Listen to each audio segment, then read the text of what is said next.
कि 2004 से लेकर 2014 तक इसी असदुद्दीन ओवैसी ने कहा था कि मैं यूपीए और कांग्रेस के साथ इसलिए हूं कि मैं हिंदुस्तान में फिरका परस्त ताकतों को नाकाम बनाना चाहता हूं।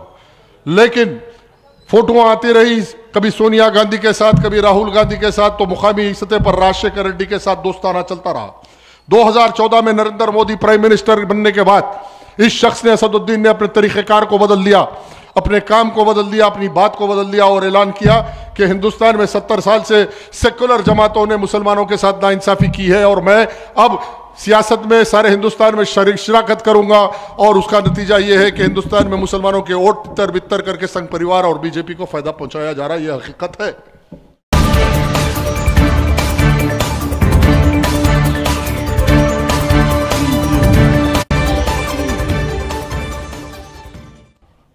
शनशीन पे तशरीफ फरमा कायदीन इकराम, महफिल में मौजूद बुजुर्ग हजरात, नौजवान साथियों, जैसा कि आप जानते हैं कि 1 दिसंबर के दिन अजीम तर बल्दिया हैदराबाद के इंतखाबात मुनक़्क़द होंगे और आप अपने वोट के ज़रिए एक नुमाइंदे को मुंतखब कर लेंगे। और जमहूरियत में इंतखाबात एक त्यौहार है, एक फेस्टिवल है, जहां राय दहिंदे अपने मर्जी के मुताबिक, अपनी सोच व फिक्र के मुताबिक अपनी राय देते हैं, वोट देते हैं। और वोट देने से पहले ये तमाम हालात का जायज़ा ले लेते हैं कि कल मुस्तकबिल में आपका उम्मीदवार कामयाब होने के बाद आपके लिए क्या कर सकता है। हर सियासी जमात के लिए ये इलेक्शन कॉरपोरेटर को जिताने का इंतखाबात होगा, लेकिन मजलिस बचाओ तहरीक के लिए नाइंसाफियों से लड़ने के लिए एक फैसला कुन राय मुसलमानों की होगी। कल आने वाले हालात में जो हालात पैदा हुए हैं, उन हालात का मुकाबला करने के लिए इज्तिमाई तौर पे एक आवाज़, जो आवाज़ कल आपके इंसाफ के लिए लड़ेगी। मैं रोज़ मुसलसल 2 दिन से देख रहा हूँ टीवी चैनलों पे ये बताया जा रहा है कि कॉन्स्टिट्यूशन डे मनाया जाएगा। प्राइम मिनिस्टर नरेंद्र मोदी आकर ये समझा रहे हैं कि नो योर कॉन्स्टिट्यूशन, KYC, और कॉन्स्टिट्यूशन के बारे में ये पता चल रहा है कि प्रियम्बल में लिखा हुआ है कि सेकुलरिज्म और सोशलिज्म और इक्वालिटी रहेगी, लेकिन ये बावर कर दिया।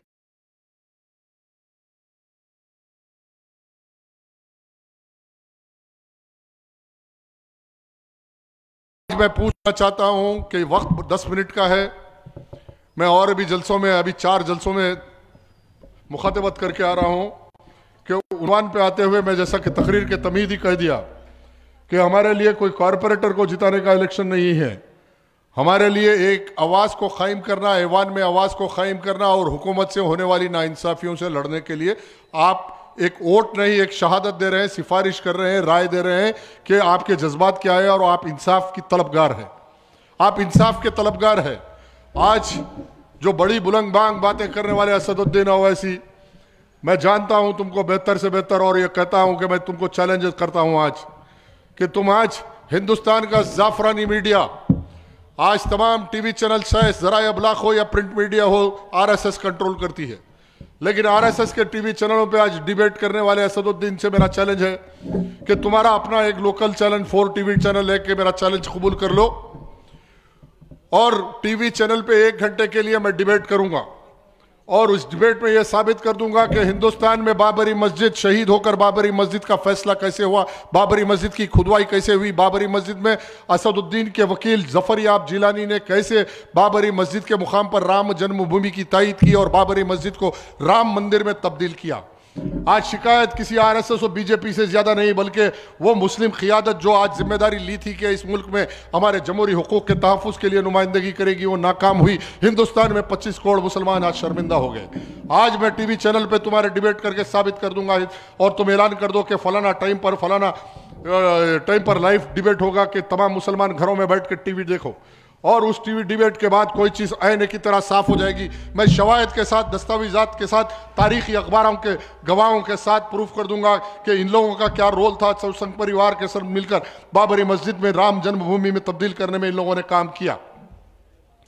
और फिर आज आप गौर कीजिए कि एक नैरेटिव है कि हिंदुस्तान को हिंदू राष्ट्र बना के रहेंगे।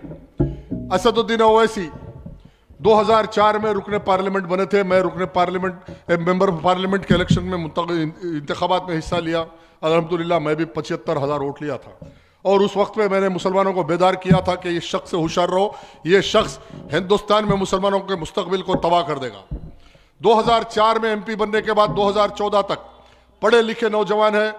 मैं कोई किरदार कशी के लिए नहीं, मैं साफ साफ दो टोक अल्फाज में कह रहा हूं कि 2004 से लेकर 2014 तक इसी असदुद्दीन ओवैसी ने कहा था कि मैं UPA और कांग्रेस के साथ इसलिए हूं कि मैं हिंदुस्तान में फिरका परस्त ताकतों को नाकाम बनाना चाहता हूं। लेकिन फोटोआं आती रही, कभी सोनिया गांधी के साथ, कभी राहुल गांधी के साथ, तो मुकामी सतह पर राजशेखर रेड्डी के साथ दोस्ताना चलता रहा। 2014 में नरेंद्र मोदी प्राइम मिनिस्टर बनने के बाद इस शख्स ने, असदुद्दीन ने, अपने तरीक़ेकार को बदल दिया, अपने काम को बदल दिया, अपनी बात को बदल दिया और ऐलान किया कि हिंदुस्तान में 70 साल से सेकुलर जमातों ने मुसलमानों के साथ नाइंसाफी की है और मैं अब सियासत में सारे हिंदुस्तान में शिराकत करूंगा और उसका नतीजा यह है कि हिंदुस्तान में मुसलमानों के वोट तितर बितर करके संघ परिवार और BJP को फायदा पहुंचाया जा रहा है। यह हकीकत है, यह हकीकत है। आज इत्तेहाद के नाम पर सिर्फ फरेब है और धोखा है, इसके सिवा कुछ नहीं है। जलसे का वक्त खत्म हो रहा और जलसे मैं उन्वान पे आते हुए पूछना चाहता हूं कि सेक्रेटेरिएट के 2 मसाजिद शहीद हो गए और जैसे मैं लाकर 4 TV के चैनल पे मस्जिद के इमाम साहब को बिठा दूंगा मेरे साथ में और वो अल्लाह को हाजिर नाजर जानकर ये ऐलान आपके सामने रखेंगे। मस्जिद दफातिर के इमाम साहब मशीराबाद में रहते हैं, जिससे मेरी बात हुई। उन्होंने कहा कि जब इशा की नमाज के बाद मुझको फौरन मस्जिद से निकाल दिया गया और मेरे को इत्तला थी कि सेक्रेटेरिएट के अंदर कुछ ऐसी चल रही थी, कोशिश चल रही थी कि मस्जिद को शहीद करने वाले हैं। मैंने अकबरुद्दीन ओवैसी को फ़ोन किया, असदुद्दीन ओवैसी को फ़ोन किया और इत्तला दी कि यहाँ माहौल तैयार किया जा रहा है, मसाजिद को शहीद कर दिया जाएगा। यही कहा, तयखून दिया गया कि मस्जिद कुछ नहीं होगा, मैं देख लूंगा, और फ़ोन रख दिया। 2 मस्जिद शहीद हुए। सुबह अखबार में आया तो सारे मुसलमान खून के आंसू रोने लगे कि हम एक साने यहाँ देखे थे बाबरी मस्जिद का, फिर एक साने यहाँ देखे मस्जिद उमर का, फिर एक साने यहाँ देखे मस्जिद तकिए मुगल फ़कीर का, फिर एक साने यहाँ देखे मस्जिद एक खाना का, फिर अब सेक्रेटेरिएट शहर हैदराबाद के दिल में शहीद कर दिए गए। और फिर 2 महीने तक किसी MP ने आवाज़ उठाया ना MLA ने आवाज़ उठाया। अगर आवाज़ उठाए तो मजलिस बचाओ तहरीक ने आवाज़ उठाई, अमजदुल्ला खान ने आवाज़ उठाया, हमने मुहिम का आगाज़ किया। हमने छोटे छोटे समाजी मिली तंजीमा मिलकर जट एक्शन कमेटी बनाकर एक मूवमेंट सोशल मीडिया पे चलाया, नौजवानों ने चलाया। बेलौस तरीके पर ईमान की ताकत की बुनियाद पे नौजवानों ने KCR की हुकूमत के खिलाफ मुहिम चलाया। इंटेलिजेंस की रिपोर्ट भी आ गई कि अगर मुसलमानों की इस जज्बात का एहतराम नहीं किया जाए तो सेक्रेटेरिएट के सामने लाखों मुसलमान जमा हो जाएंगे और मस्जिद में नमाज पढ़ने का मसला आ जाएगा तो पुलिस फायरिंग होगी और फिर यहाँ पे सैकड़ों की तादाद में मौत होगी। इसका जिम्मेदार KCR होगा। तो ड्रामा रचाया गया, फौरी बुलाकर बिठाकर फिर एक तमाशा कि हम तयखून ले लिए कि मस्जिद वहां बन जाएगी। आज 4 महीने हो गए, मस्जिद बनने का नाम नहीं लेती। जिस तरह मरहूम, मैं कहना नहीं चाहता मगर मजबूर हूं हालात को दोहराने के लिए, सलाउद्दीन ओवैसी साहब ने एक तयखून लिया था नरसिम्हा राव से और हमको यह तयखून दिया था, बावर किया था कि मैं तयखून ले लिया हूं, बाबरी मस्जिद उसी मुकाम पर बनेगी। लेकिन देखते हैं कि बाबरी मस्जिद की जगह राम मंदिर की तामीर हो गई। आज मैं पूछना चाहता हूं असदुद्दीन ओवैसी और अकबरुद्दीन ओवैसी से, जो आज ये लाखों रुपए खर्चा करके निशान लगाते हैं, महलों में लाखों रुपए बांटे जा रहे हैं, बोकसिंग के लिए वो पैसे दिए जा रहे हैं, चीटिंग के लिए डुप्लीकेट आइडेंटिटी कार्ड बनाए जा रहे हैं, पोलिंग मराकज़ पे गुंडों के जरिए कब्जा करके इलेक्शन जीते जा रहे हैं की कोशिश की जा रही है।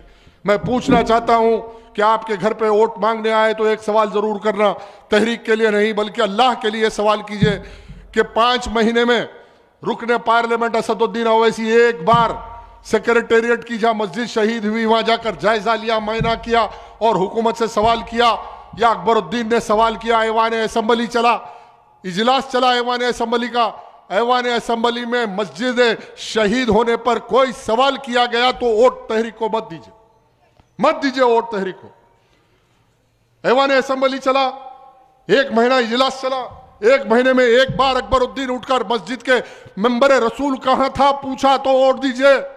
अगर असदुद्दीन ओवैसी ने एक बार यह पूछा कि मस्जिद में कुरान था और कुरान की अजमत के लिए आवाज उठा के पूछा कि कुरान कहां था तो वोट दीजिए।